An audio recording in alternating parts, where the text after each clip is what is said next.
All right, so you think that dark matter might be black holes. I do. What if it's ordinary matter, the stuff we know about really well from the Standard Model, that's locked up in a black hole? Not a black hole of the sort that we now understand really well. What if it's locked up into tiny black holes that formed right after the Big Bang and are the size of single atoms? What? Not your grandma's black hole.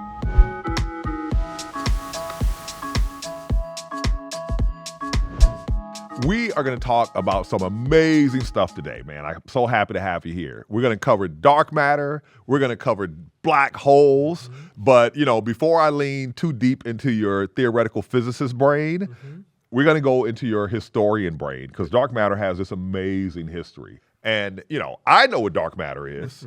Okay. I know what we mean when we say dark matter. Yeah. Nobody knows what dark matter is. Maybe you do. Maybe you'll break the story today. I have ideas. Here. You have ideas. I got favorites. So thank you. It's a great topic, a long history to the topic. Yes. Almost 100 years by now, actually. So one of the things I find most compelling about dark matter is that over that nearly 100 years, astronomers and physicists, the community as a whole, has found lots of different types of evidence that we interpret in terms of dark matter, not just one thing, not just two things. It really goes back to the 1930s, often is how we start thinking about this. Yeah. There were astronomers, including Fritz Zwicky, who was a Swiss-American astronomer working mostly in California, at the time some of the largest telescopes on the planet, some huge, great tools.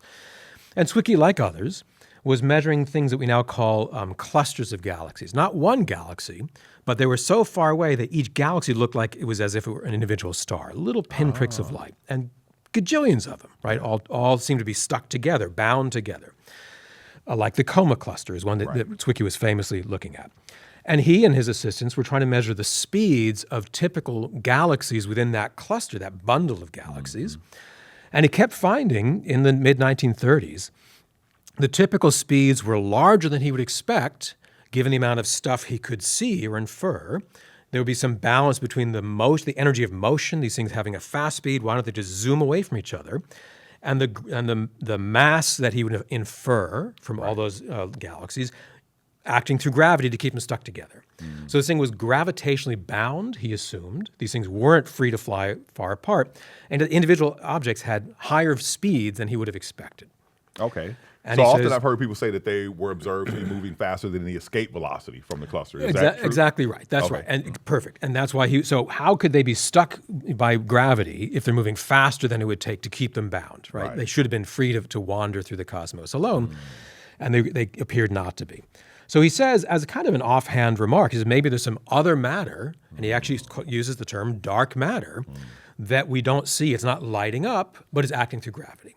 So maybe each of those fast-moving, bits of light is actually feeling more gravity than we otherwise would have thought if, hypothetically, there's more stuff in the surrounding area of space that's adding more gravitational tug than he had otherwise assumed. He says maybe. He's not sure. Yeah. It's interesting. It's mid-1930s. Sounds like the discovery of, which one was it? Neptune. And very similar. That's right. Yeah. So you infer gravitational effects from things you can track through light. Exactly. It was very much like that. Now, on the scale of a huge cluster of galaxies, not just in our solar system. Same idea. Yeah. The next big set of data points that we tend to look at, again, it's kind of in hindsight at least, came about 30 plus years after Zwicky. And now we're looking at the late 1960s, early 1970s. And here, one of the main researchers we tend to think about is Vera Rubin, amazing American astronomer with her longtime colleague Kent Ford, and again, many people around the world doing similar kinds of things. Rubin was, I think, especially dogged on this question, to her great credit. So unlike Zwicky, who was studying a collection of lots of galaxies, Rubin and Ford were zeroing in on a single galaxy, like Andromeda, one of our closest neighbors, pretty close by galaxy. And they were studying individual stars within that galaxy. It's a spiral galaxy, much like the Milky Way. Objects in the kind of outer arms are whipping around like a kind of carousel. And again, they assumed that it would be like planets in our solar system, that the further away an individual star was from the center of that galaxy, the slower its speed would be. And so Vera Rubin and Kent Ford figured the same would be true of stars in an individual galaxy, as if they were, if they're further away from where they assumed most of the mass was concentrated, they should have correspondingly slower speeds. What they found over and over again with really beautiful, precise measurements was what they came to call a flat rotation curve. So the speed was not falling off like it would have been expected. And they checked their instruments. They checked different galaxies. They were very thorough. It took many, many years. And eventually began to convince the community, because they were so careful in these measurements more than once, that would be consistent with the idea, still a hypothesis, right, that maybe there's more stuff that's acting through gravity that's not lighting up. What if it were dark matter? Right. So if there's a larger clump, we now call it a halo of stuff that's not lighting up in the form of stars, but is acting through gravity. If it's more extended through space, a bigger blob. A bigger blob. So it's wrapped around the galaxy. Exactly. Yeah. And then you would expect the speeds to level off and not fall off the way people expected. Okay. Now, I want to pause there. Again, that didn't alone convince the whole community either. But now you see something where someone like Fritz Zwicky is finding this on a scale of hundreds of millions of light years across. Right. And now someone like Vera Rubin and Kent Ford is finding this on much less than a single light year. Right. That starts to make physicists pay attention. When you see this similar phenomenon across such a wide range of scales, length scales. Yeah. Right. Huge change, and yet looked kind of consistent. Interesting. And then one of my favorite examples comes from much more recent times, why we really, really think this is the stuff filling our world right now. And that comes from the remarkably subtle patterns in the cosmic microwave background radiation, the CMB. I thought you were going for gravitational lensing. We'll get there. You went way complicated now. It's not complicated. It's beautiful. It's beautiful. I agree. Beautiful. But remember intro level. This is the earliest light in the cosmos. All right, let's pause and enjoy that for a second. It's amazing, as you know. Yeah. And so astronomers, again, really with great skills since the 1990s. Now it's a kind of past 30 years, not 50, not 100. Pretty recent, more recent. Yeah. Have been able to measure with increasing precision, as you know, these very subtle bumps and wiggles in the pattern of the CMB, the cosmic microwave background radiation. The light that we receive is almost entirely uniform, the same energy from all directions of the sky, but with little ripples, about 1 part in 100,000. And you can actually do a kind of careful analysis of the pattern of those ripples, the heights. You can make a kind of what we call the spectrum. And the pattern of those tiny bumps and wiggles should have been sensitive to the stuff filling the universe when that light was emitted. Right. So it tells us like the kind of ingredients list. It's like a cookbook, right? Right. And so those bumps and wiggles are consistent with a particular ratio of dark matter to ordinary matter, the stuff that makes up you and me and everything we've been able to measure. Yeah. And it's the same ratio as you infer from the rotation curves of individual galaxies, from the galactic clusters and all the rest. Okay, so you mentioned scale. So you have individual galaxies on a scale of much less than a light year. You have the galaxy clusters are on scales of hundreds of millions of light years. Now you have the cosmic microwave background radiation, which is another scale in time, another scale in size. So how do you characterize the CMB is short for that light, right? Yes, cosmic microwave background. So how do you characterize that scale? Yeah, it fills the entire sky. So it's the entire observable horizon, even bigger than any individual cluster of galaxies. Another factor of 10 or 100 or even bigger. So tens of billions of light years that we can scan. And that's when people started saying, okay, hang on. There's really, if it's consistent across this huge range of types of physical systems, of length scales, of moments in cosmic history. More recently, when our friends with really powerful computers can start simulating what we call large-scale structure, the distribution of stuff throughout the entire cosmos. Some of it's very densely concentrated, lots of matter and activity and energy flow, and huge voids. Let me insert here. So earlier you mentioned the cosmic microwave background radiation was so super uniform. So that suggests to us at 380,000 years after the universe began, matter was uniform, but then structure built at these super large scales of hundreds of millions of light years that we call the cosmic web. Exactly, And so, I often say gravity is the most aristocratic of forces, right? The rich really get richer. Right? So what the microwave background tells us is there were little lumps, little lumpiness in the distribution of where the stuff was. A little bit more, slightly more mass here than a neighboring spot. But in parts of, much less than a percent, a fraction of a percent. And just as you say, over time, the parts that happened to have a little bit more, through gravity, start attracting more and more. So you get even more dense concentrations over time. And likewise, the parts that started out a little bit less than average get more and more kind of emptied out, more evacuated. And you see this can create, and that works with pencil and paper, it works now really impressively with these computer simulations. to build universes that look like ours today, Right. in the sense of having this huge range of scales, a hierarchy of structure. So massive concentrations here and sort of huge empty voids there, the cosmic web. Okay, what the folks who do these very sophisticated simulations keep finding is unless they put in the amount of dark matter that these other observations are suggesting, then they won't get a universe that looks anything like ours. Oh. The structure will either not form, or you have different statistics of it. Yeah. Not enough galaxies would form. If the universe was stretching, as we know it was, in an expanding universe, it could have stretched more quickly than certain clumps of matter could have gotten kind of gravitationally bound together. You'd have fewer galaxies. Our own Milky Way might not even exist without dark matter. And without that, we wouldn't have this, beautiful desk and all the rest of the stuff we're here. Particles of Thought is supported by Carlisle Companies, a manufacturer of innovative building envelope systems. With buildings responsible for over a third of total energy use, Carlisle's energy-efficient solutions are built to reduce strain on the energy grid. For example, Carlisle's Ultra Touch denim insulation, made from sustainable recycled cotton fibers, delivers energy efficiency while being safe to handle and easy to install. Made with 80% recycled denim, UltraTouch diverts nearly 20 million pounds of textile waste from landfills each year. Operating across North America, Carlisle is working towards a more sustainable future. Learn more at carlisle.com. So lots and lots of examples from spanning almost a century of careful observations and theoretical modeling. They all point not just that there seems to be this stuff that acts through gravity but doesn't light up, doesn't shine on its own, and the same amount of stuff, which is really, that's, I think, again, pretty impressive. The amount of extra stuff required to satisfy each observation is consistent across all these scales. Exactly and all these right, environments. and it certainly didn't have to be.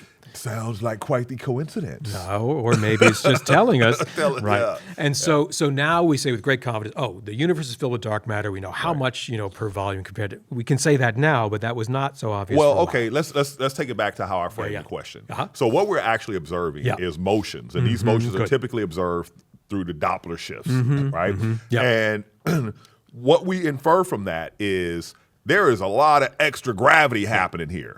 Right? That's right. So in most cases, extra gravity means extra stuff. Right. So we don't actually see stuff. No, perfect. That's right. Right. Exactly right. Now, what we see, what we infer, as you said in the beginning, the way we make sense of these range of observations, different length scales, different moments in cosmic history, we make sense of that by inferring, by concluding there's more stuff out there that we don't see directly. Right. We see the what we assume are the effects of that. Yeah.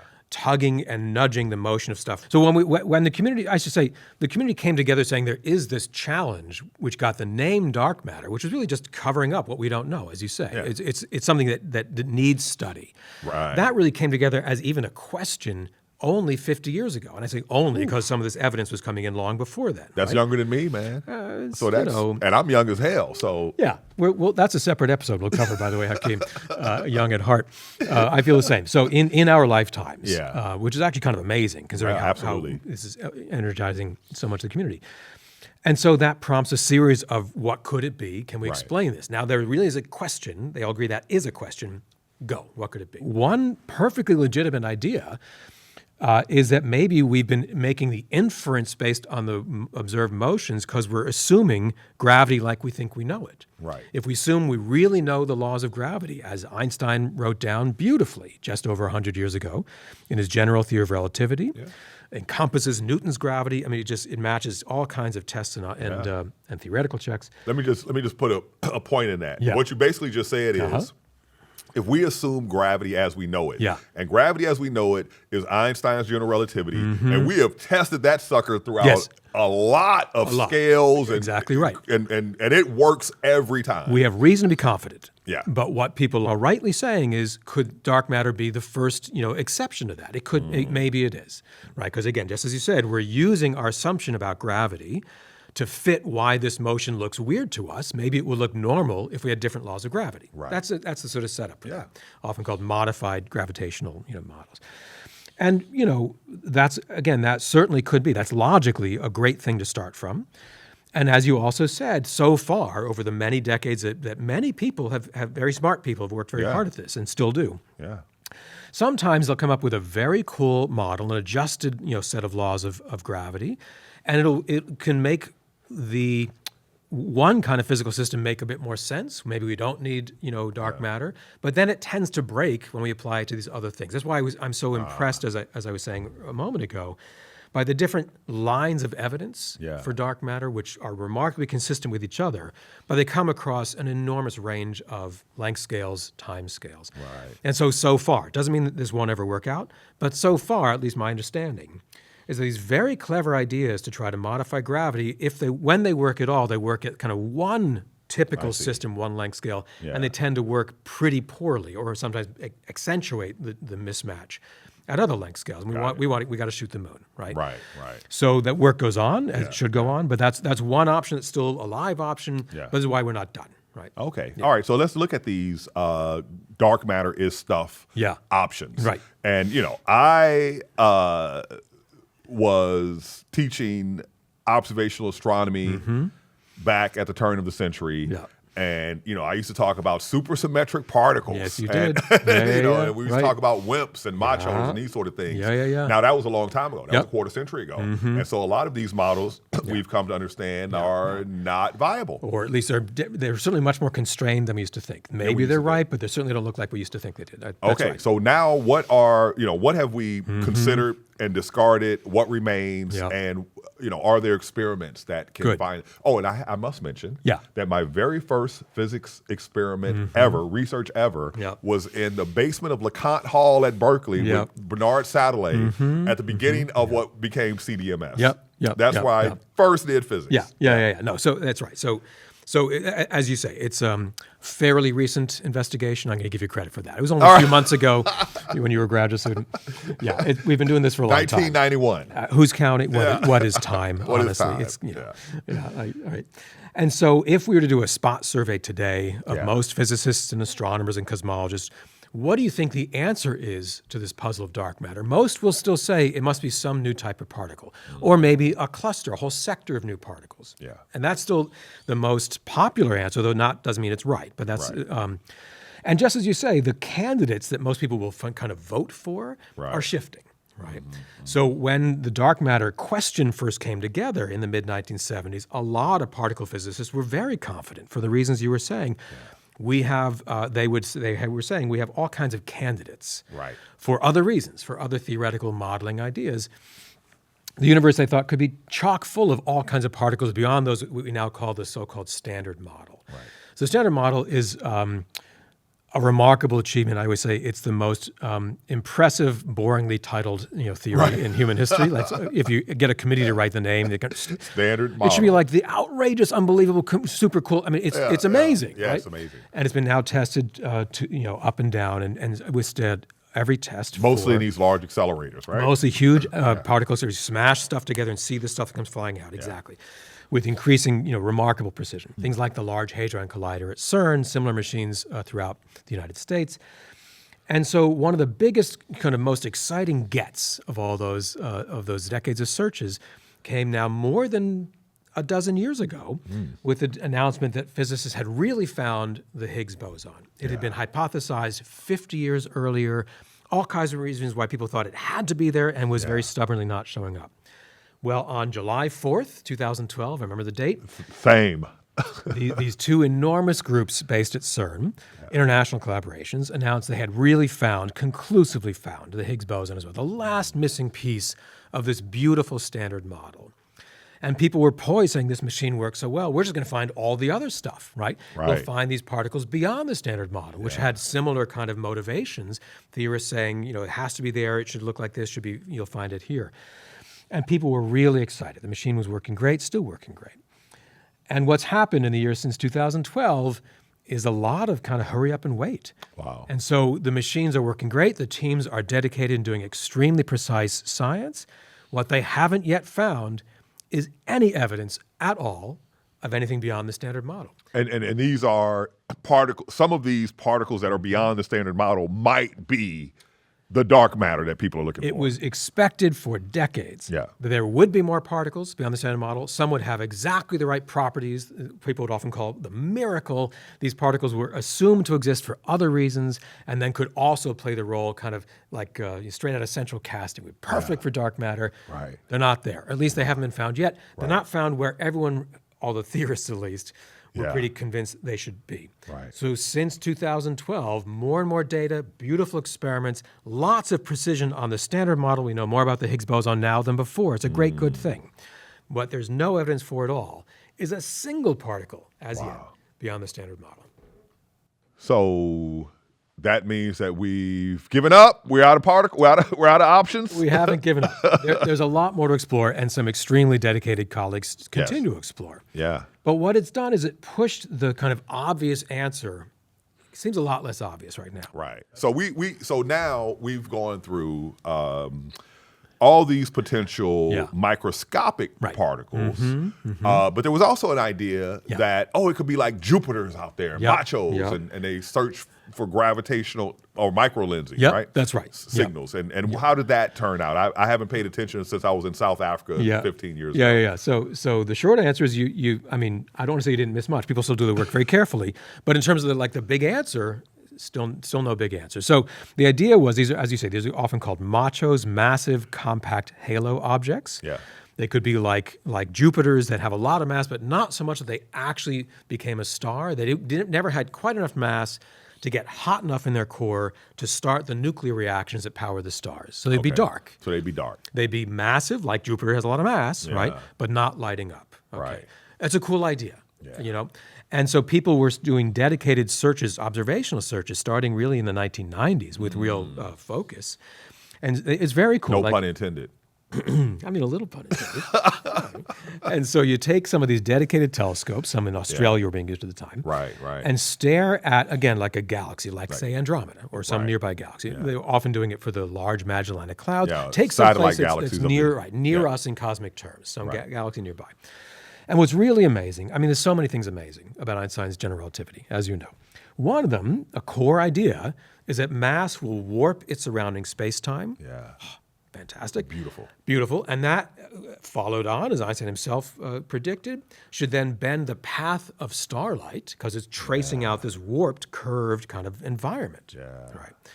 So what if you have some large object like Jupiter, right, some mass, sort of sitting in this, warping its surrounding space-time, and you have some other object that really is lighting up, some bright stars in some nearby galaxy. Right. Then you should see temporarily when that massive object passes in our line of sight between us and the bright thing behind it, right?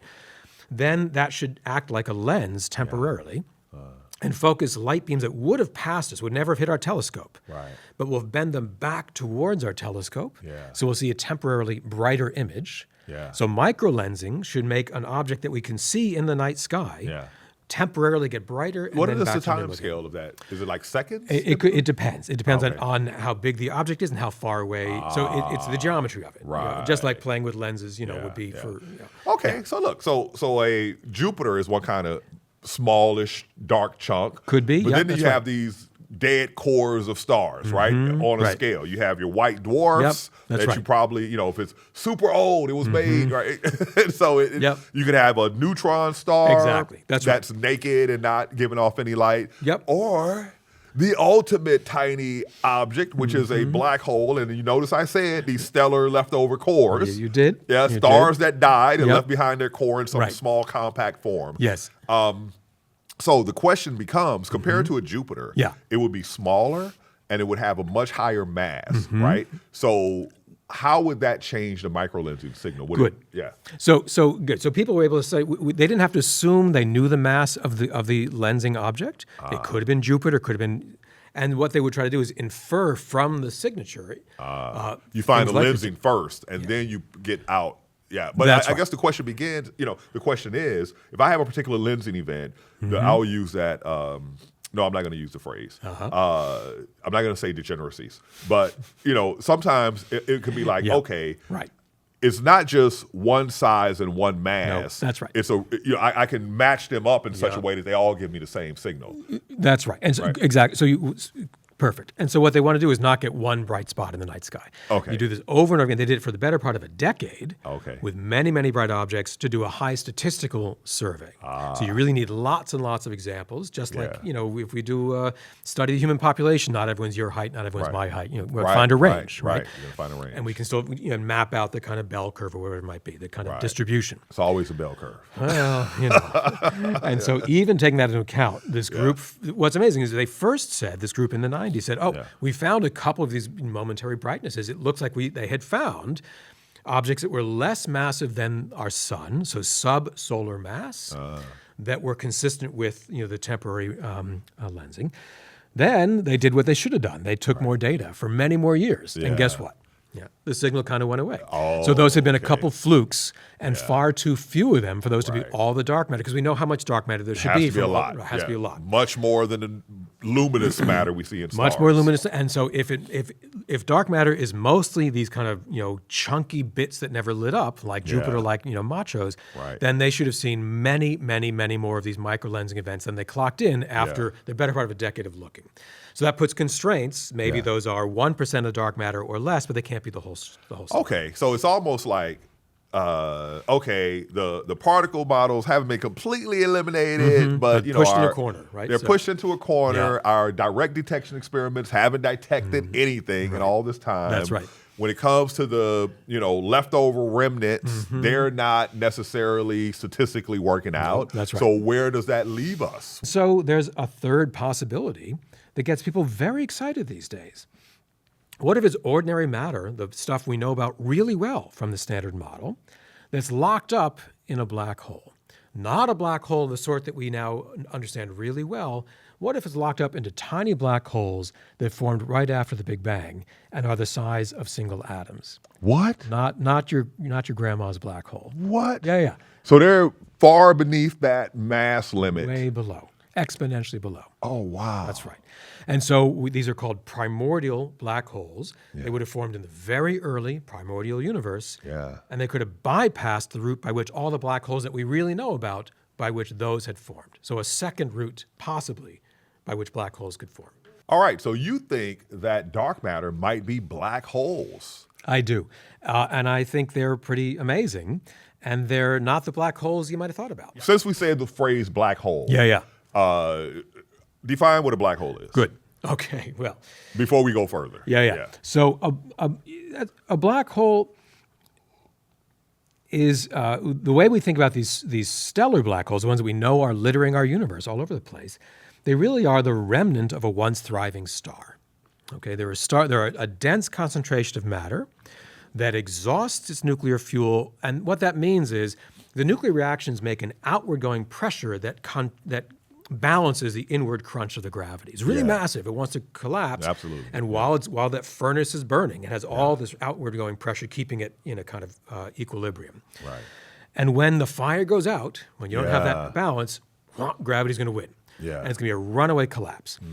And so what's left over is ultimately, as far as we know, a rupture in space-time. That's pretty dramatic. Right. Which also, as far as we know, is hidden from us by something we call the horizon, the event horizon. Okay. Yeah. And so if the black hole forms from the sequence that I was just talking about, if it's the end state of a star, then the mass of that object has to be at least as big as the mass of our sun, and it could be bigger. Right. So there's a floor below which the mass could never be for these black holes. It formed from a star. If it was below that mass, it wouldn't even lit up, et cetera. It won't form a black hole. So do you have an idea of the lowest mass, like solidly confirmed black hole we've observed? Yeah, a few times the mass of our sun. So we're talking like 2? Yeah, on the order of 2 or 3, something like that. That's right. The experts will know better, but it's comparable to, slightly bigger than the mass of our sun. Got it. And what's also cool, because it has that runaway contraction, take the mass of our sun, and turn it. If that were to collapse tomorrow into a black hole, it won't, right? But if it were to, if you take take the equivalent mass, okay? It will never actually. Right? This one won't, because it's below the sun would threshold. not. Exactly. We're of all the things to worry about, that's not it. But if we took that mass and made it so small, so dense that it would become a black hole, it would be the size of like a few city blocks. This huge, massive star, take all that mass and squeeze it so densely. So black holes, at least theoretically, if we follow Einstein's equations, black holes are the densest state of matter possible by the laws of physics, at least as we understand them. So some of the earliest ideas about primordial black holes by theorists, hypothetical ideas, were by people like Stephen Hawking, a name you might be familiar to many folks. I've heard of him. You've heard of him. did some pretty good stuff. Yeah. So there was an earlier anticipation that we now know to go back to and look at by some very, very prominent theoretical physicists in Moscow in the late 60s, led by Yakov Zeldovich and Igor Novikov. Yeah. Tons of amazing stuff that they had done. They have a paper that was published in Russian, translated into English. It was available to many readers who might not have known Russian at the time. And they wonder about, could there be a second route to make black holes? Would they form the universe? They actually conclude it probably wouldn't have happened, but they raised the idea in the late 1960s. Independently at first, Stephen Hawking comes around to this idea in 1971, more than 50 years ago. And he realizes that there actually could be, if you really take general relativity very carefully, very seriously, Einstein's beautiful theory of gravity, if you had a dense enough lump of stuff in the early universe, that could collapse directly into a black hole. You wouldn't need a star that burns out and dies. Collapses. Yeah. It could be a kind of direct process, goes straight to black hole. Yeah, right. So like nowadays, in recent years, there have been these observations, what they call unnovas. Is that the idea? So a star is so massive, it just goes bloop, right to black hole, no supernova explosion? That's right. Or all kinds of fill in the black novas, kilonovas. Kilonovas, right, yeah. I say, blame it on the bossa nova. I mean, I have to write that paper. Chevy Nova. Chevy Nova. That's right. But those would still have been at very large masses. What Hawking pointed out in his very first article, he actually says, amazingly, these might make up what was called the missing mass. He even says these things maybe are a candidate to be what we would now. And what mass scales was he thinking of? What's amazing is he writes out in his very first article, because these things are not coming from stars, these black holes, if they formed at all, would not have to be anywhere near the mass of a typical star. Not bigger than, could be much, much bigger than, could be much, much, much smaller than the mass of, say, our sun. Yeah. Much smaller than what we call a solar mass. What they're pinned to, and he works this out beautifully, and one of his then graduate students, Bernard Carr, works out even some really foundational work in the 70s since then, and continued, very active now. The idea was that the typical mass of these primordial early universe black holes is not set by a star. Stars wouldn't have formed yet. Right. It's set by how much stuff was in the kind of sphere of the observable universe before it got so big that we measure it today. The universe, as we know, has been expanding. Right. We now know with great precision the rate at which it's been stretching over time. Yeah. It was much, much, much smaller at earlier times. So we're talking about really much, much earlier. Typically a fraction of a second after the Big Bang. Oh. Could be maybe a second, but it's really, really early. Got it. And so at that time, our observable universe was correspondingly tiny, tiny, tiny on human scales. It had 14 billion years to stretch and grow. What was it doing before that history, right? Right. And so what Hawking points out, and Bernard Carr helps clarify 50 plus years ago, is that the typical mass you'd expect for this direct collapse black hole, these primordial black holes, is set by how much stuff was available to it within our observable universe. It won't gobble up everything. It could gobble up on the order of sort of 10% of what was available to it. So a big puzzle is even the black holes that are now studied in great detail. We know they're in our universe. Yeah. All over the place. They're kind of almost mundane, like boring black holes. Can you imagine? Right. When you and I were younger, that was like, this was, to have these things be boring now is pretty amazing, or mundane. So they, as you say, they come in kind of typical sizes, two kind of clusters of sizes. And we can make sense, we try to make sense of the really big ones by saying, well, they formed early and had time to eat, right? Had time to what we say accrete, to get more matter, right? They're huge, dense concentration matter. Gravity says they should attract other nearby matter, right? And they could kind of get bigger over time. And getting the details right is tricky. Getting them really so big so early, as the James Webb Space Telescope is now finding more and more evidence for, that's a bit of a puzzle. But in general, we think, well, they probably formed around the size of the mass of our sun, say, comparable, a couple times bigger, and maybe they gobbled up their surroundings. And that, works pretty well for a lot of the black holes that we now know about.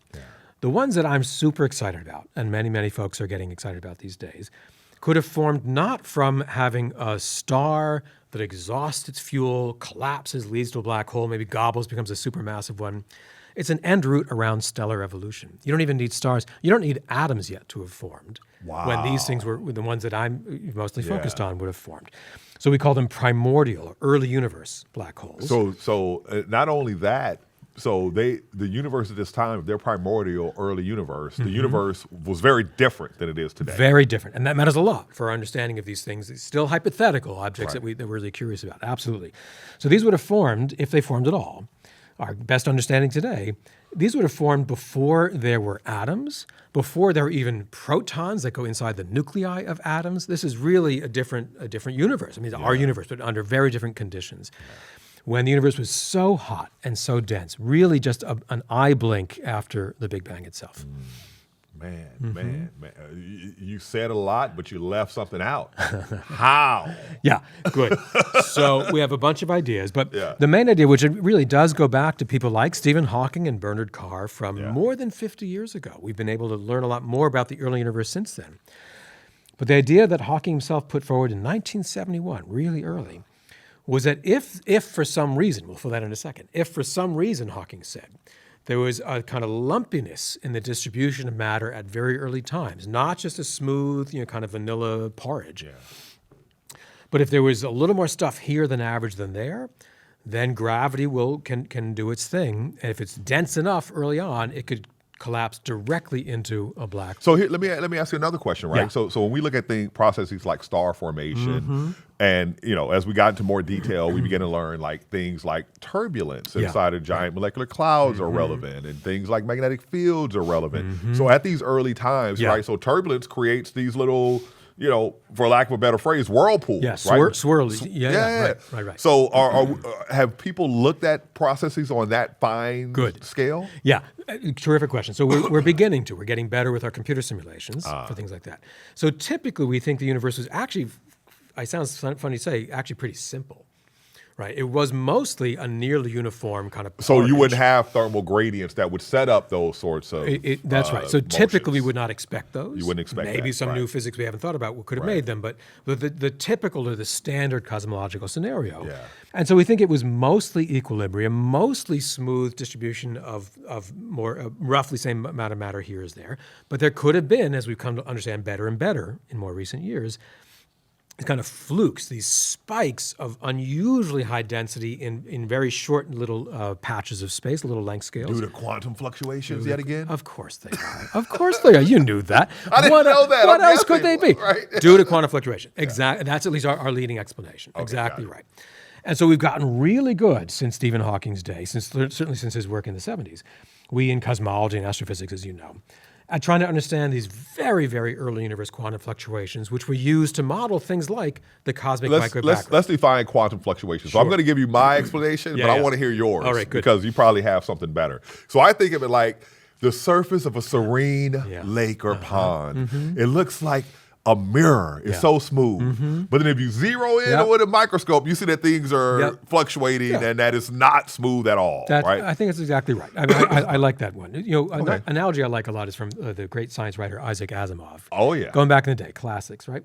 So Asimov made this analogy to Heisenberg's uncertainty principle, which is the heart of this notion of quantum fluctuations. People might have heard about that. Sort of at the core of our understanding of quantum theory. He said, if we really take the uncertainty principle seriously, then quantum particles are like young school children. They just literally can't sit still, like they're always jittery, right? So on average, they're well behaved in the classroom. The teacher turns his or her back. They're doing all kinds of wild stuff, just not getting caught. That's the uncertainty principle. On average, they can break the rules, but over kind of short distances or short amounts of time.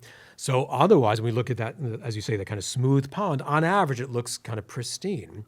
But boy, is there a lot of activity happening on different scales if we zoom in. So those fluctuations could have changed the density. Even though it's super smoothly, uniformly distributed, those quantum fluctuations could have created a little more matter here. A little more here. And it could be, that's right. And so we already use that kind of framework with real precision. We really make quantitative calculations these days to predict the pattern of these very subtle kind of bumps and wiggles in things like the cosmic microwave background radiation. We use those to feed into our large simulations for things like large-scale structure. And so are there like spikes at this particular scale that would give us these primordial black holes? Let me put it this way: we can make models of the very, very, very early universe. That's 3 varies. Super early universe, like during cosmic inflation, that will have all kinds of quantum perturbations. And if we have a model that has these features, it should then lead to a spike on those scales. Okay, and is there a way to distinguish whether or not that actually occurred? Good. And so it's a great topic of research now. So it's becoming more and more clear the kinds of ingredients you need in those models. So on the theory side, right, it doesn't always happen. It's not completely generic. It's less completely rare than people first thought as well. We're finding it, it could happen in families of models, and this if the parameters are in a certain regime. So it doesn't look super far-fetched, not that it had to have happened. Now, the question is, did it happen? Right. One of the best routes to try to find out, which is really becoming realistic based on advances in technology, would be to measure a certain kind of gravitational wave.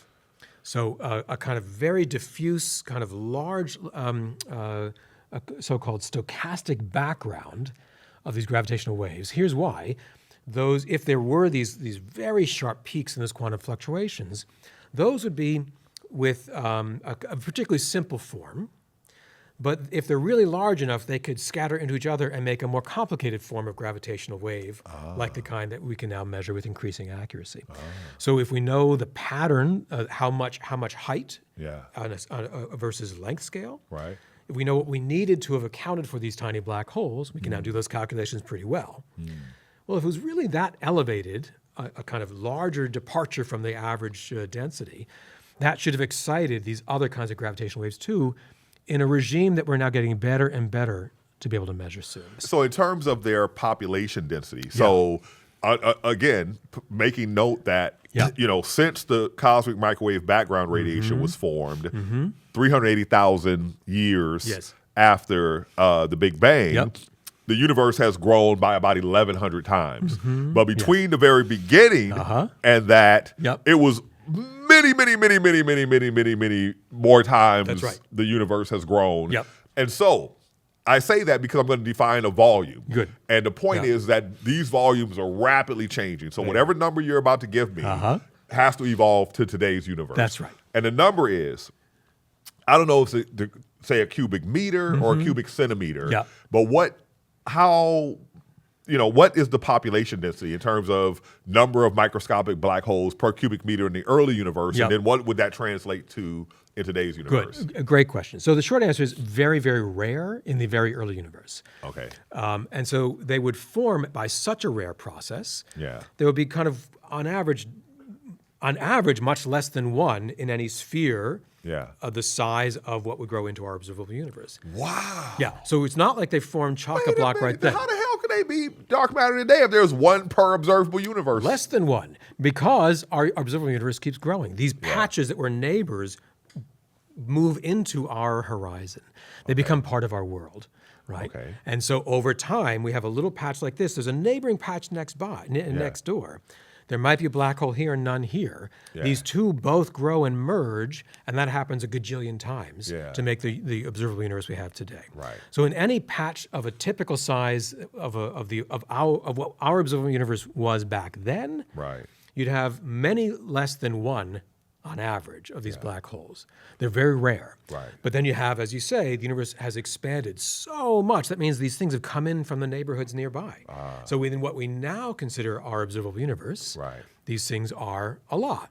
And I can tell you how much, like even today, now they would potentially be the dark matter density, where there'd be 5 times more in any kind of unit of volume than ordinary matter. Right. But you get there because you get lots of these little tiny patches that kind of coalesce and make the big universe we inhabit today. So what is the mass of a single one? We say the size is really tiny physically, but what masses are we talking? So we tend to talk about something called the asteroid mass range. And as the name suggests, the mass is typical of asteroids in our own solar system. Okay. And that means smaller than the mass of our moon, much smaller than the mass of the Earth. Right. And so we can put numbers on that. It really means the biggest ones that we can that could still fit through, kind of thread the needle and not be ruled out by certain kinds of observations on one side or the other. The biggest they could be is roughly 10 billion times smaller in mass than the mass of our sun. Oh, wow. And that is the typical size of the asteroids, like in the asteroid belt between Mars and Jupiter. So objects that dense and those huge numbers, it would seem to me that it would play games with light and you get a sort of scintillation effect. Good. However, because they're so massive per object, you need few of them around to make it the average mass density. The astronomers are measuring mass density, how much mass of dark matter per volume. Right. And then you ask, well, what's the mass per object? Yeah. If it's big, like the mass equivalent of a big space rock, you need fewer of those objects. Yeah. So then what we call the number density could be quite low. Okay. So they're not all over the place. To put that in numbers, and we can talk about this more later on, to account for the kind of the amount of dark matter per volume in our really local neighborhood within the solar system, say, we need like 1 or 10 of these things. Oh, geez. In the inner solar system. Wow. They're not in the room, right? They're not on Earth. They're so sparsely distributed. Right. And then if you say, well, the solar system's pretty tiny compared to our galaxy, they start adding up. Yeah. But on length scales much beyond even the size of our solar system typically. So you know what you're making me think of now? You know, there was this old idea that stars have black holes in their core. So I would imagine that if these things are moving through galaxies where there are stars, so these concentrations of mass, and so we have this notion that they're moving, you know, it's cold dark matter, so it's moving slow. Are we seeing or imagining microscopic primordial black hole stellar collisions? We are. We're trying to say if that happened, how would we know? Yeah, how would we know? That's right. And so first we want to say that. And even that, even then, I would imagine that just like supermassive black holes in the cores of galaxies would have halos of stellar mass black holes, would they also be surrounded by a swarm of these primordials, or is it just, you know, too few of them? I think the answer is it's too few of them, at least in our current understanding. That's right. So these things they have the mass like a large, huge space rock. Remember, to make it a black hole, the densest thing that the matter could be, the mass of a space rock is squeezed into the size of a single atom. Yeah, it has to be much less, right? Much smaller than like nuclei or something. No, I mean, they could be nuclei. There's a range. There's what we call the so-called asteroid mass range. The middle of that range is the size of a hydrogen atom. It's like 10 to the minus 10 meters. Exactly right. Exactly. It's an angstrom. That's right. And it could be a couple orders of magnitude smaller. It could be a couple bigger, but it's less than a micron, less than a millionth of a meter. Yeah. And could be quite a bit less than that within this range we think about. So they're Right. tiny in spatial size, Yeah. but they're packing a lot of heft because it has the mass of an asteroid. Right. You know, maybe say 10,000 times less mass than our moon. That's a lot of mass still to be in such a little point. So my own group, many people have been studying things like encounter rates or collision rates for these tiny things encountering regions that are full of stars, like within a galaxy. And again, the encounter rate's actually not so, it wouldn't happen all the time. These things are traveling. You say they're cold. They would be cold, but that's compared to the speed of light, not compared to my car on the Mass Pike. Right. That, my friend, is slow. Believe me, that's slow. These things would be actually zipping around pretty fast on human terms. Right. In our neighborhood of the solar system, if these things are the dark matter, they'd be moving around at like 200 kilometers a second, not an hour, right? Yeah. That's about 10 times faster than these asteroids move in the asteroid belt, 10 times faster than the Earth moves around the sun. So in solar system terms, they'd actually be pretty quick. So, man, this is leading everyone listening, I bet, to think the same thought. And this goes back to the Large Hadron Collider, right? Some said, hey, it's going to produce these microscopic black holes. And I guess people are thinking now, what? There are these microscopic black holes flying around at 200 kilometers per second. What if they collide with Earth? Yes. That comes up once or twice. Yeah. Actually. I've heard that. This is not the first time I've heard that. You know, here's my thought on that. Okay, I don't know about you. I stay up at night worrying about a lot of things. I have a list. My list is getting longer. I'm a worrier. I worry. I don't worry about this. This is not on my list. First of all, I admire your sleep habits. But you know, what keeps me up at night ain't this. Right. And we can put some numbers in. I was saying a little while ago, the local dark matter density in our solar system, where our Earth is and all that, is such that if the dark matter is all or even mostly these tiny black holes, there's a handful of them distributed across an enormous volume of space. Like between here and planet Jupiter, there might be 1 or 10 sprinkled around in a whole ball that size. If you start putting in numbers, what's the odds that one would be striking the Earth, let alone striking you or me? Right. We're not as big as the Earth, right? I might emit them, you know, when I flex. I mean, it's a new research paper. We're going to detect them. But if that's not the case, the odds that one would hit the Earth are about 1 in a quadrillion. Quadrillion is a fun number. It means a million billion. A million billion. 10 to 15. But let's put that to time. You know how, for example, the probability of a proton pair fusing in the core of the sun is likely to happen once in 10 billion years. Yep. So a collision with one of these in a planet in a solar system is likely to occur once in... approximately once in the age of the universe. Okay, the current age of the universe. Current age of the universe. Okay, so we may have had one planet that has a time. Maybe that's what happened to Jupiter's core. We thought Jupiter's core was going to be nice and solid. Turns out it's not because of that microscopic black hole in there. I can't say it didn't, but I can't say it did. Nor can I. That's right. It's just a wild ass guess. But the idea that we're not subject to bombardment by these things. So one of the criticisms lately about fundamental physics is the whole idea of, we're going to dream up a new particle and then build a collider to go look for it. So in terms of how well motivated this idea is, are we playing that same kind of game, or do you feel that there's more? How am I going to say substance? Because it's all substantive. That's right. Yeah. However, I guess you would imagine what I'm trying to ask without having the words. I think I know what you mean.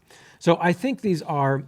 It's kind of funny to say it, but the idea of tiny black holes formed at the Big Bang, to my mind, is one of the most conservative, least out there explanations we have for dark matter these days. Doesn't mean it's right. Because we know black holes exist. Let's start there. Correct, and and they'd only require the normal matter, the standard model particles. No new stuff has to be invented. They and created. could be, but they're not required anymore. So that's what's kind of it requires the least new ingredients. Yeah. It took us 50 years to get there, or 40 years. And so that doesn't mean it's right.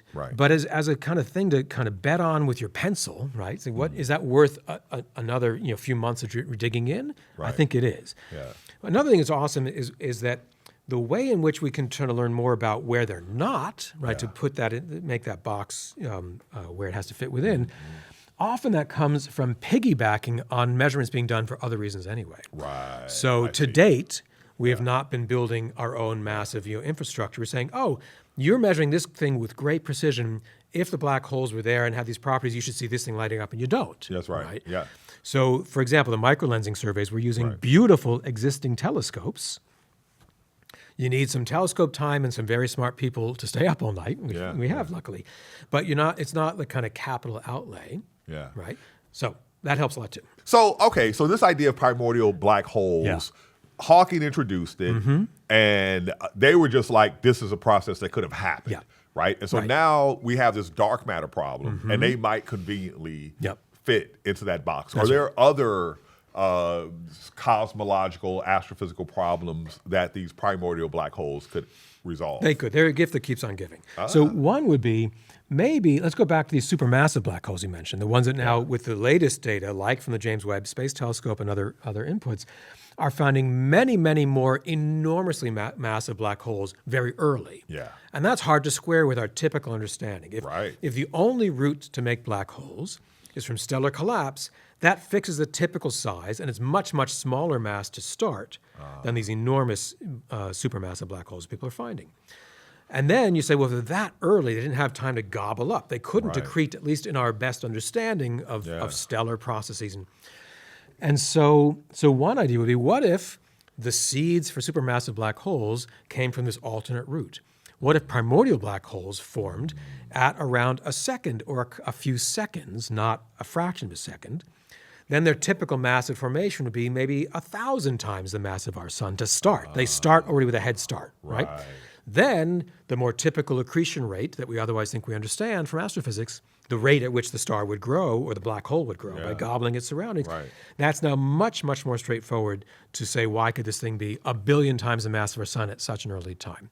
So a lot of work that's motivating primordial black hole research these days would be not even about dark matter, about the structure of galaxies and these enormous anchors, these supermassive black holes that are being found at much larger numbers much earlier than expected.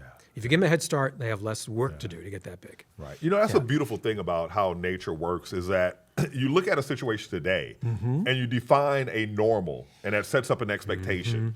But then you think deeply about it and you realize, like one example is life, right? So right now, life depends on oxygen, right? And but early life, it was poisonous to oxygen. So if you think, we need an environment like us to create life like us, but you don't start with life like us, nor do you start with an environment like us, so, like the current environment. So it could be that when you think about the fact that this environment of the early universe was so different, and the black holes that formed differently. They weren't star first. Exactly right. Exactly right. And honestly, just stepping back, I think one of the things I love about this topic, many things I love, is that it forces me and my gang, my students, my great collaborators, to really think about a large range of topics across physics, because it could matter about how do quarks behave, because quarks were in the early universe before they were protons. That's good. That's not something I'd focused on before. I have amazing colleagues who can coach me and be very patient with me.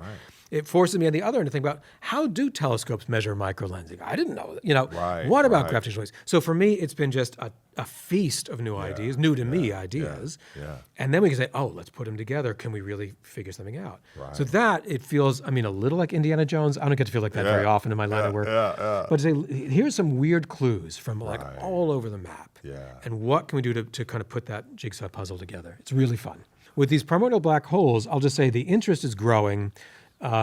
There are certainly skeptics. That looks less natural to me, but natural is, that's based on when what you're we expect. right, there are skeptics, right? Enough. When you're Fair proven right to high precision, there are skeptics.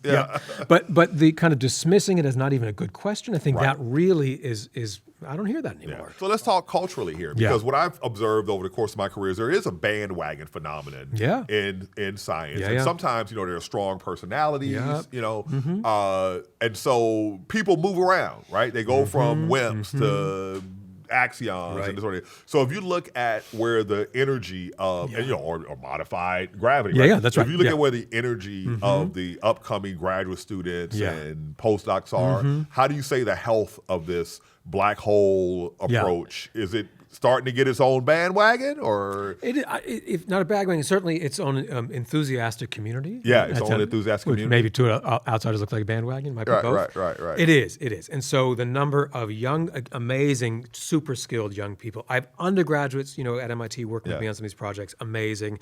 Lots of grad students, postdocs, and not just MIT. So, we have annual meetings, and the number of attendees grows every year, and the number of people who want to attend, who propose to come, grows even faster. This year, because of, calendar, we have 2 specialist meetings happening on just the same topic the same week in different cities by accident. But the point is, there's that much interest. Enthusiasm. That's enthusiasm. And it's not to say we're right, but saying this is a real question. We have better and better ideas for the next questions. Got it. Love it, love it, love it. All right, so dark matter might have been black holes all along. Could be. Could be. So if that's the case, then, we know a lot about black holes, much more than we know about those weird particles that were thought of. That's right. So that means that we have a chance of finding them. So how can we go about doing this? It's super fun, and it's an area I focus on now with my own research group. Many people think about this now with increasing attention. So there are kind of 2 clusters that people tend to think about, two kinds of signatures to kind of look for, signals. One is through their gravity. Yes. Right. We inferred dark matter in the first place because it affects the motions of things visible things we can track. So what kind of gravitational signals should we be looking for on the one hand? And the other hand actually has to do with particles again. So these black holes are so massive and so dense that light can't escape. That's why we call them black holes. It can't escape directly. But we know, again, from people like Stephen Hawking and many folks since then, that these black holes should also be very weak emitters of their own radiation. Not something came out from one side of the event horizon to the other, but very subtle quantum mechanical effects just near the edge, the boundary of the black hole, should leave the effect of as if the black hole itself were in effect radiating. We call that Hawking radiation. Right. And that leads to, again, kind of like particles of light and other kind of cosmic ray particles to go look for. So what we're trying to do typically is these kinds of things for the current universe today. How do we catch these black holes in the act if they're all around us as the dark matter? Looking for certain kind of gravitational wobbles, and even best of all, will be combined with certain kinds of particles detected with some other machines. That's our goal. Okay, so as I understand it, what we observe now, so a black hole is a very small, localized thing, but the effects that we call dark matter are typically on these larger scales, like it shows up at a certain size scale, and it doesn't really affect us at this small scale. So where do you search, at the small scale or at the big scale where we already see signatures of dark matter? All of the above. So one can do all kinds of careful studies with things that are already measured very well, like gravitational waves, like the cosmic microwave background radiation. In fact, one of the projects I'm going with some amazing younger colleagues. Is it lensing of the CMB? Not lensing, but people can use that too. Okay. But actually, it's about spectral distortions, which is very fancy In term. what spectrum? The black body spectrum? In the black, exactly right. Could there be little tiny departures in the spectrum of the cosmic microwave background that could have occurred because the distribution of stuff was not quite as smooth as people would have thought? There'd be slightly more energetic areas of the sky here than there. You would need that for black holes to have formed. The length scale where that would have happened is tied to the mass of the black holes that formed. Right. So we can use the lack of these measured distortions, say, well, the black holes, if they formed, couldn't have been this size or that size. So we can do that kind of thing, put them in, again, in a box. For the really tiny ones, the ones that I think that are so exciting, these asteroid mass ones, we have other kinds of things to look for. One thing that I got very excited about with again, some of my terrific co-authors was to say, well, what about how many of these things should be around our solar system? We know there should be a bunch in our galaxy if they're the dark matter. But the distribution throughout the galaxy is not uniform. They'd mostly be near the center, a big, massive concentration, very dense concentration of whatever the dark matter is, near the center of our galaxy. And we don't live in the center. We're off in the suburbs of our Milky Way galaxy. Our solar system is way off on one of the arms in, frankly, kind of nowheresville. So the density of dark matter, whatever it is, should drop off as we get closer to our solar system in a way that astronomers can measure. They don't know what it is, they know how much and where to pretty good accuracy. So we can put in their best numbers for how much stuff per volume is the dark matter really locally, near our own sun, near our planets. And it turns out to be equivalent of something like roughly the mass of one hydrogen atom per cubic centimeter. That's not a lot, right? A lot, So like that's not a lot of, And so if the dark matter is some other tiny elementary particle that has some small mass, you'd say, okay, there could be a lot of them buzzing around. That's the mass per object. If the dark matter is all or most of these much more massive black holes, you need many fewer of them, right, to add up to the same amount of mass per volume. So the number per volume falls as the mass gets big. So put in some numbers. If we think these are in the so-called asteroid mass range, these tiny permanent black holes, then the numbers you get are something between like 1 and 10, kind of around all the time, in a sphere the size of, say, the planet Jupiter's orbit. It's very sparse. 1 to 10. Roughly one on that order. And they're zipping around at 200, 250 kilometers a second, 10 times faster than typical solar system speeds. And that means they should be kind of passing through the solar system once every, let's say, 1 to 3 to 10 years. Right? Not so rare. Not like if it wait a century, not like it happens every microsecond. It's a kind of delightfully human scale to imagine, okay, we could look for that. Could there be a signal? So one thing we did is a project with, at the time, an undergraduate named Tung Tran. He's now a PhD student in physics. He was an undergraduate at MIT at the time. Sarah Geller, who's a very dear friend. She was a PhD student. Now she's a postdoc. Ben Lehman, postdoc. The four of us said, well, what would dark matter detection look like if the things we care about are these tiny black holes and not some new exotic particle? That's the first thing we did was say, how many should there be in our local solar system neighborhood? 1 to 10-ish, right? Give or take. And then what would they do? Well, they're mostly not going to be in the same plane as all the planets orbit. They're going to be all over the place, coming from any direction in the sky, typically, or not nearly so similar in their direction, which is mostly they're going to go on these joyrides. They're going to cut through the solar system, not go straight along. They're going to be like Oumuamua.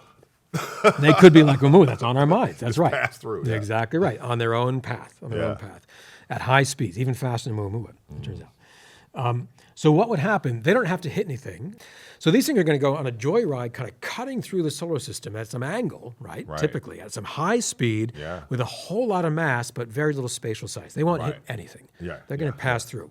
But even from Newton's physics, let alone from Einstein's fancier physics, you have a lot of mass moving at a high speed. It's going to perturb, it's going to affect the motion of things nearby.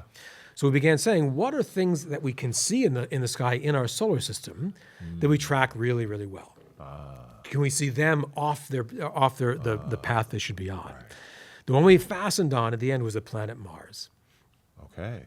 Our red neighbor. Because of its humongous orbital eccentricity? It is not humongous. I know it's not humongous, you know, but everything else is damn near circular, right? No, that's right. No, even taking that into account, let it have its beautiful, orbit on its ellipse, taking all the fancy corrections from relativity and from other corrections. People can track the Earth-Mars distance with outrageous accuracy, partly or largely because we've been sending stuff to Mars for decades. Yeah. And they have radio transmitters. We do telemetry back and forth. Right. So between the orbiters and the rovers, the landers, we have 20 plus years, we as a community, I don't do it, but our colleagues do, humans, can now track the Earth-Mars distance with an error margin of something like tens of centimeters. Oh, wow. Mars is not so close by. No, it is not. And we know the distance with an error, our uncertainty, of much less than 1 meter. I find that astounding. So then what if, now let's play that scenario. Yeah. What if some little black hole is far away even from Mars? Maybe it's as far from Mars as Jupiter is, zips by at some angle with some large mass and high speed. It's going to set Mars rocking a little bit. It's not a disaster movie. It's not Mars falling out of the sky. It's going to make Mars wobble in its orbit in a predictable pattern. I see. That will exceed the uncertainty with which we measure the Earth-Mars distance. It could wobble by half a meter within a few weeks, within a few months, and so on. So now you start saying, well, we track the Earth-Mars distance so carefully with such great precision. Does Mars ever get kind of off where it should be? One observation is not going to tell you. Of course not. Of course not. That's right. So that comes into other. What would that be combined with? So I guess the statistics. How much time do you have to do this for a century? No, not necessarily. No, if they're really transits every 1 to 3 years, you get a couple of them. Right. But that still sounds like too low of a number to me. Just good to convince anyone. No, you're right. So that alone should not be convincing. They'd be right to be skeptical, as we talked about before. But that would be awfully intriguing and a reason to dig in further. So one wobble, what else we can do? From that wobble, there's a very specific pattern of the wobble to Mars, if there were a transit, such that even this fantastic undergraduate with a laptop, nothing super fancy, could reconstruct the path of that perturber. Say, okay, because of the pattern that Mars is wobbling, and we now know the thing, whatever set it in motion, should be there now, right? Somewhere else in the sky. Yeah. It comes back to things like Oumuamua. Yeah.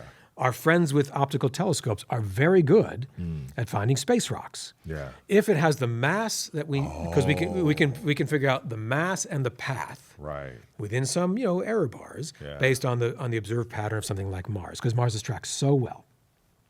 You go through and say, okay, do you see some object that reflects some light, like an actual rock, like a meteor or an asteroid? It should be there.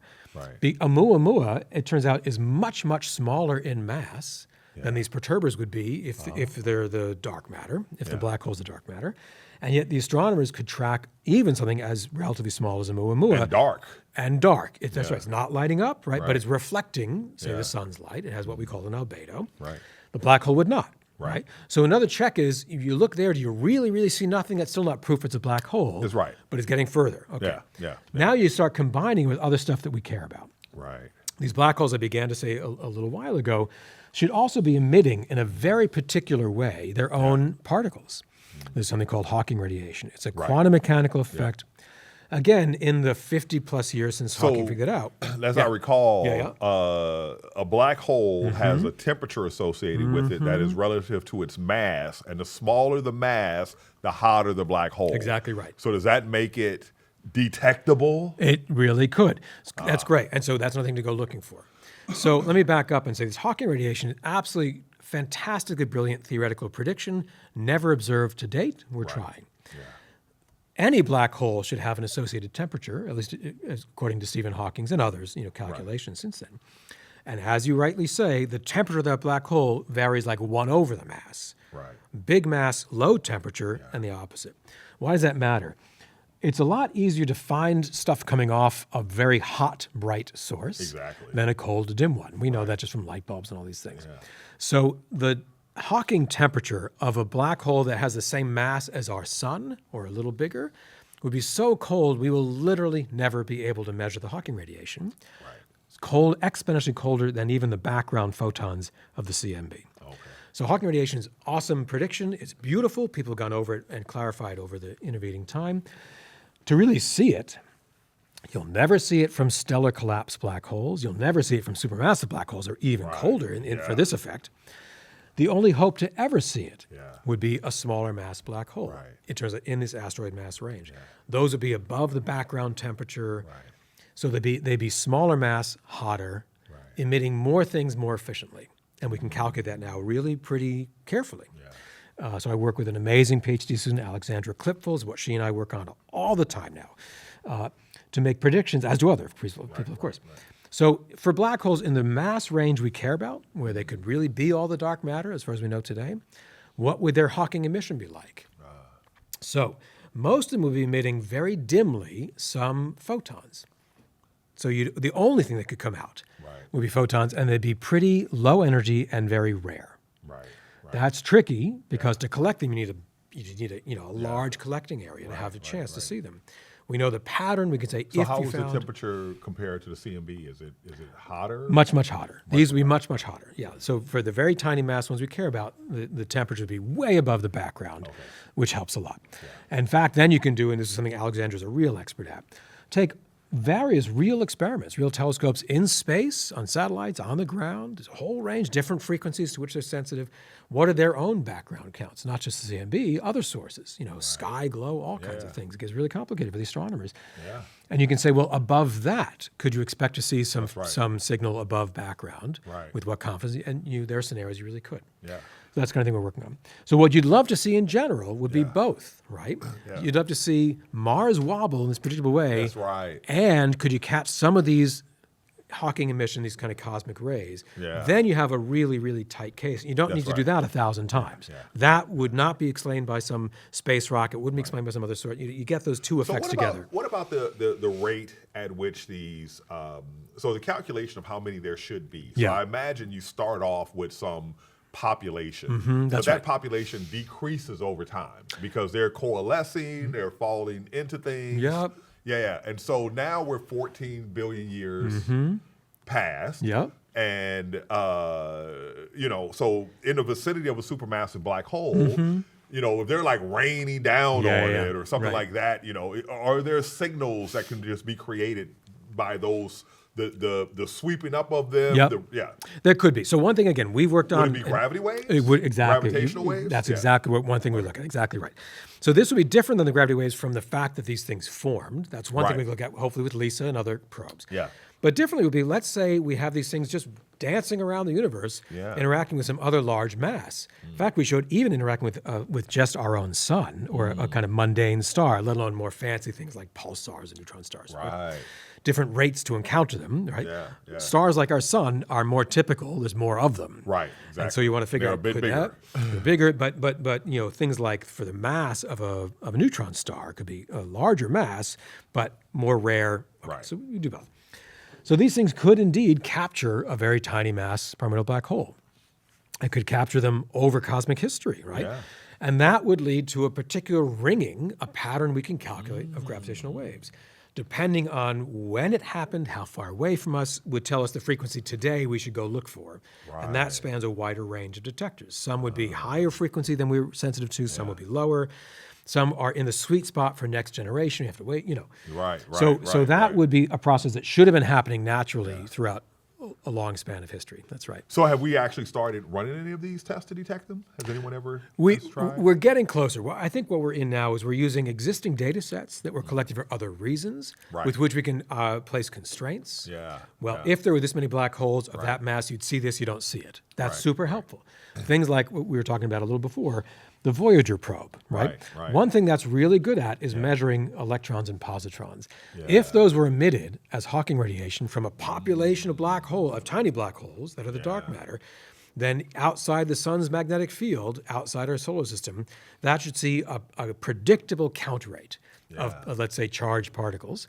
It sees a much lower count rate. So it's okay, so that means they could be black holes, but if the black holes were a little larger in mass, slightly lower Hawking temperature, they would be emitting fewer and with less efficiency. Right. Right. That's what helped bound, what the box within which these things have to fit. Right. Yeah. So if you're going to get a dedicated experiment, Mm-hmm. right? We talk about, we're going to do that. Ultimately, at some point, you're sitting in a proposal, and somebody's going to fund it, either from the government level or who knows who. Who knows who, right? Yeah, that's right. So, what threshold do we need to cross before you think someone is going to be willing to invest in a mission to discover these? Like, where do we need to get? Yeah, hopefully we're at or near this threshold. We're thinking about these proposals right now. Again, the amazing colleague I mentioned, Alexandra Klippel, another dear friend at MIT, Peter Fisher. We're actually writing these kinds of proposals now. We're not the only ones. Right. So pie in the sky, but but we think there's enough motivation for the idea, right? And we can do it with existing technologies. That's something that, again, Alexandra and I showed. Yeah. So the Voyager is sensitive to these things, and that's 1970s technology. Yeah. There's an amazing experiment measuring cosmic rays on the space station called the AMS, the Alpha Magnetic Spectrometer. AMS. Yep, amazing instrument. Alexandra and Peter and I showed that technology, which itself is now a couple decades old, decade and a half old, for how they track particles. That would be capable of measuring a flyby if it were not so close to the Earth's own magnetic field. So you know what it's making it sound like, man? It's making it sound like this is going to be a relatively cheap experiment. That's the hope. It's not like the Webb telescope It's not or the Large Hadron Collider. Right. No, that's exactly right. In fact, what we're looking at now, so what we've been doing so far, we collectively, not just my own little group, but really these folks who are excited about this, we've been kind of piggybacking on data sets collected by other folks for other reasons. And you can do a lot of really creative stuff with that. That's great. Yeah. So first of all, I should say the Rubin telescope is astonishing. Absolutely. They're finding something like 1,000 new asteroids per week, maybe per night. I've lost track. Yeah, crazy. I mean, that is so it can study deep in the past, far away things. It can find things literally in our neighborhood with precision that we couldn't have imagined not looking at. We can use that. There's nothing. It wasn't built for us for this. But again, if there's black holes zipping by every 1 to 3 years, it should make asteroids wobble. If you're tracking asteroids to unprecedented precision, closer to like what we can do with Mars, then we can use those publicly available data as well. So we're staying tuned to those things. So are there any alerts in that data that might give you because in order for an alert to pop up, someone has to do the calculations and say this is something that needs to be followed up on. Exactly right. That we don't have that pipeline set up yet. Okay. Inspired by our friends with LIGO and other folks, they literally call it triggers, or alerts to go look. Alerts, And so I understand a bit better from my nearest neighbors at MIT and other colleagues what that infrastructure is like. Now, for this challenge, it's pretty tricky because you have to compute the motions of well-known objects to really, really high precision. Yeah. And that means more than just, imagine the sun and Mars. It means taking into account the perturbations. What else is tugging or pushing on Mars from perfectly mundane reasons? Right. How about even the fact that Mars is not a point? It has some radiation pressure, it has some surface area. There are groups in the world who do that really, really well, a few of them. And so we've been in contact with one of these groups at the Paris Observatory, and we've had very fun and friendly preliminary discussions. Maybe we could work with their expertise on that level of modeling the fine motion of objects like Mars. Nice. So you could say, okay, it wasn't this, was it? What could it be? Right. So that would take, again, a bigger team, a bigger group. Right. One thing we'd like to do more, close to home with people like Alexandra and Peter is say, what if we then design our own optimized instruments? Yeah. Space-based, right? But I think they could be maybe not literally a CubeSat, but a small satellite, not nearly as big as James Webb or Hubble or these amazing instruments. That makes it cheaper in general, cheaper to make, cheaper to launch, in relative terms. And what we'd need would be basically really fancy clocks, right? Like atomic clock precision. Clocks, And those are becoming more accurate, smaller, cheaper, less weight, right? So we're learning more about that, right? You need fancy clocks to be able to do things like ranging, like what's your location? How can I tell your location? That really comes down to timing as much as anything else. Super careful clocks, and those exist. We think we could do literally off the shelf clocks. You might need things like the laser ranging, but people know how to do that really well. We would learn. We team up. And then you need some way to detect stray light and/or stray charged particles, these cosmic rays. Right. And we know a lot about how to do those. So, and we'd ideally have more than one of these things. If they're cheap enough per unit, let's launch maybe not a fleet, but A swarm. 3 or 5 would be nice, right? Maybe 10, because then you could do correlations, right? Right. If one thing wobbles, Exactly. but if 2 things wobble It's like in having concert, 2 gravitational waves. it's exactly like that. That's right. Yeah. So you could do the gravitational detection with more confidence, and you could figure out the signature of these particles. Well, so if you do find one, Yeah. there's still a gap between we find that these things exist and these things are sufficiently populous to solve the dark matter problem. Yeah. We would. And so that would come back to more something you were asking about before, the statistics. Right. So if we really have reliable means of detecting, and we are able to do this for 10 or 20 years, which is not an unusual duration of these things, you know, then you start saying, well, did you see enough of these events? Yeah. Seeing one is awesome. First of all, let's just, come on. I'd love to see one. Oh, seeing one is great. Seeing one is great. Because you know what you get by seeing one? A Nobel Prize. You know what you get intellectually for seeing one? I haven't booked the Airbnb yet, don't worry. But what we get intellectually, conceptually, is there is a second route to make black holes that nature has used. 3rd or 4th. There are multiple paths to make black holes. right, I'll agree with you. Yeah. And Hawking mission's real. I would love to know that. I would love to know. That would be That's great, one of the only examples we have that we really think we understand so far, where quantum theory and gravity could start to play together. Man, it sounds like two Nobel Prizes. You know, if not 3. So what if it happens if we don't detect any? What if we build very careful experiments and it turns out there are no microscopic primordial black holes that we have detected? I think it's and a we run win-win. those experiments for a few decades and we see nothing. I think it's a win-win. First of all, these things, again, I think these experiments would be considerably less expensive than other experiments. Yep. I'm not saying we shouldn't invest in the others. I'm saying that hopefully this is something we as a group, as a society, can hopefully afford. Yeah. Number 2, we learn either way. We learn either Either we found these amazing objects that we've only been speculating about for a long time, or we don't. And we say, then we've also learned something about the conditions of the early universe and so on. Yeah. There's a little wiggle room in between. If someone's really devoted to these things, as I tend to be, you may say, okay, maybe these tiny black holes are clustered, and so the odds of having one pass through the solar system are not what you calculated because they might be hiding out somewhere else. What about primordial black hole galaxies, a dark matter only galaxy that consists of primordial black holes? I assume it would be a dwarf galaxy. Very likely. Is that something that is proposed, or would they have coalesced into one long ago? Or They're not necessarily. So again, I have very dear colleagues pursuing that. It's a great question. And again, with all the new telescopes that we have now, we can find out many things. So going back to something you mentioned before, what if a typical star swallows up one of these tiny black holes? Yeah. That will change very subtly, it turns out, can change the evolutionary path of that star. And so that should change how the star would look later. Right. Change the color All of light it blue emits. stragglers. No, I'm just Well, that's what they're actually often called red stragglers. They're called red stragglers. Yeah. Because they're off the typical evolution. Right. There are a couple of these kind of anomalous things found in one dwarf galaxy, Drago something or other. I'm not the astronomer. But it is a tiny dwarf galaxy. It is assumed to be highly dark matter rich. Right. And it has more than typical number of these anomalous things. Oh, is that right? So the dark matter rich dwarf galaxy has more stragglers. That's my understanding. Exactly. That is interesting. That's pretty cool. And so now that doesn't, of course, that doesn't prove, say anything, but that is interesting. But that's awesome. And so now we get more and more data, more and more reliable statistical data on things like that don't look like our Milky Way galaxy, don't look like Andromeda, right? So I have, again, very dear colleagues who are chasing that down. Yes. So what really would the capture rate be? Would stars really capture enough black holes? Would they really nudge? And we have enough theoretical understanding, we think, computing power to say, let's really model how that star behaves. So that's another thing to go look for. And it's intriguing. It's not proof, but boy, it's a hint that's worth sitting with. Dave, this has been amazing. I accept your job offer. Good. You'll start on Monday. That's great.